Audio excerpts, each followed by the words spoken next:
வணக்கம். நான் ஆனந்தகுமார் பேசுகிறேன்.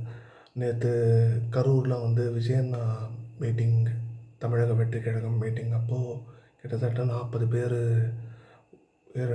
இழந்ததாகவும், அதே சமயத்தில் இந்த கூட்ட நெரிசலில் அதே சமயத்தில் நிறைய பேர் ஹாஸ்பிட்டலைஸ்டாக ஆனதாகவும் நியூஸ் கேட்டு நிச்சயமாக வருத்தப்படுறேன். அந்த குடும்பங்களுக்கு என்னோடய ஆழ்ந்த இரங்கலை தெரிவிச்சுக்கிறேன். அரசு இதுக்கு ஒரு விசாரணை அப்படிங்கிறது எடுக்கணும்.